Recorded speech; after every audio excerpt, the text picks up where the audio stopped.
In the last lesson, we uploaded our datasets to the Kaggle platform, prepared it for training, and divided the data frame into features that are stored in variable x and labels that are stored in variable y.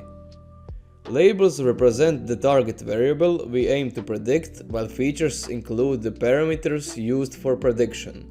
We built a linear regression model which assumes a linear relationship between input features and outputs. While it's important to remember that this method only works well when the relationship is linear. If your data contains non-linear patterns, transformations may be necessary. We imported the linear regression library from scikit-learn, which offers robust tools for supervised and unsupervised learning through a consistent Python interface. While scikit-learn excels at modeling, it does not handle data loading or manipulation, so pre-processing should be done separately.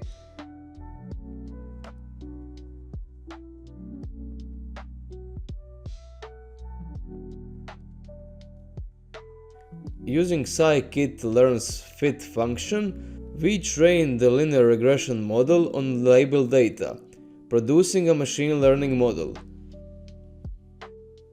During this process, the algorithm learns the relationship between features and the target variable, enabling future predictions. Model fitting is the core of machine learning. If your model doesn't fit the data well, its predictions will lack accuracy. We evaluated our model by examining regression coefficients, which estimate the relationship between each feature and the target variable.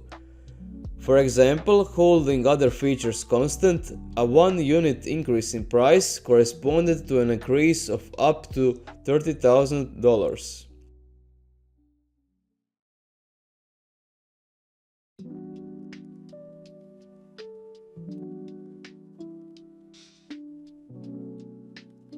The intercept, representing the expected mean value of y when all features are 0, acts as a bias term in machine learning models.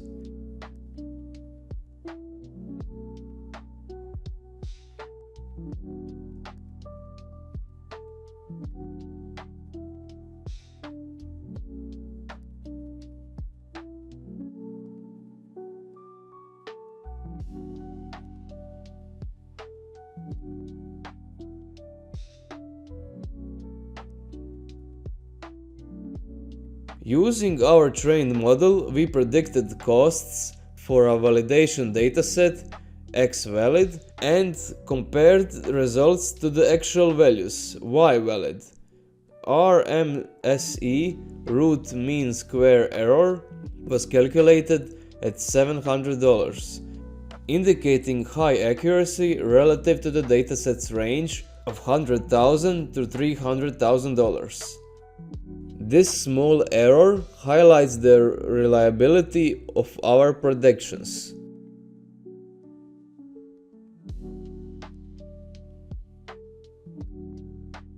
Now we can apply the model to Project X, a hypothetical building with 23 apartments, 3 floors, dimensions of 25 by 14 meters, and a total area of 1,200 square meters.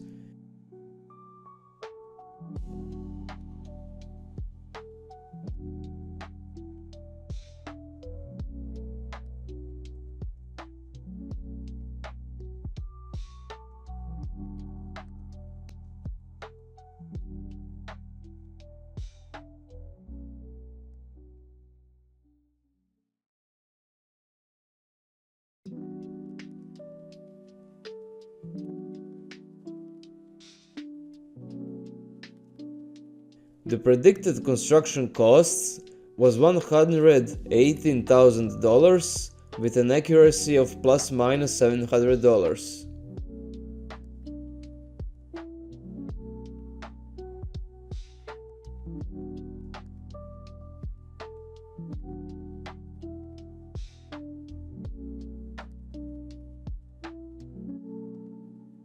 Next, we can predict construction time using the same process. Features were stored in X, while the target variable duration was stored in y.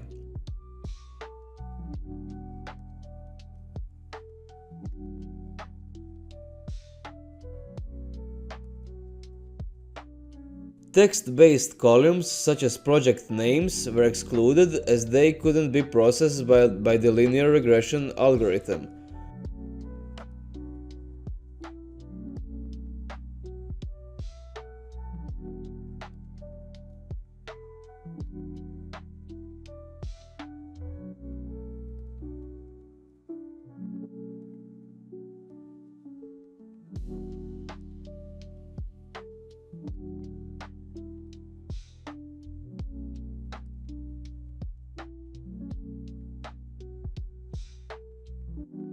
After splitting the data into training and validation sets, the root mean square error for construction time was 13 weeks, indicated lower accuracy due to the dataset's random values and limited size.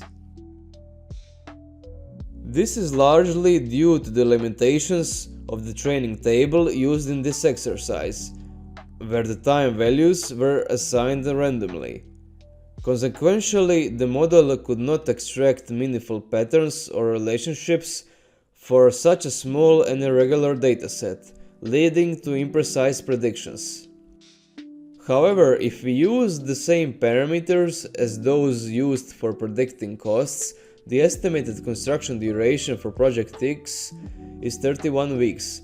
Thus, the cost of our project will be $188,000, and the construction period will last approximately 31 weeks. Now let's try to see how our algorithm works visually. To further explore our algorithm's performance, we will visualize how it makes predictions. We will create a new prediction model using a decision tree algorithm. After importing the necessary library, we will train the decision tree on the available data and use it to predict the construction duration for Project X.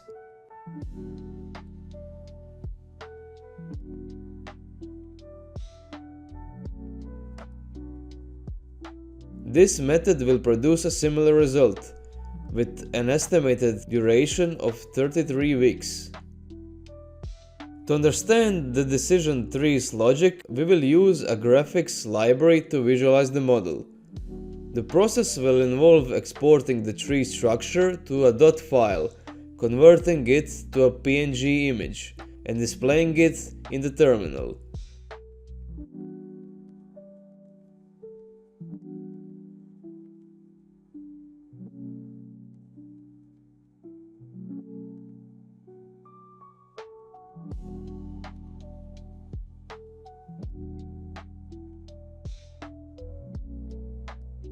This visualization will provide valuable insights into how the decision tree prioritizes different parameters. The number of apartments emerges as the most significant factor influencing the prediction, followed by the building's total area and length. Other parameters will also contribute to the predictions, though with lesser importance. Ultimately, by employing machine learning algorithms, we successfully estimated both the cost and duration for Project X, demonstrating the potential of these tools for construction planning. Thank you for joining me on this mini course, and I hope you find it insightful and useful for your own work in construction project planning.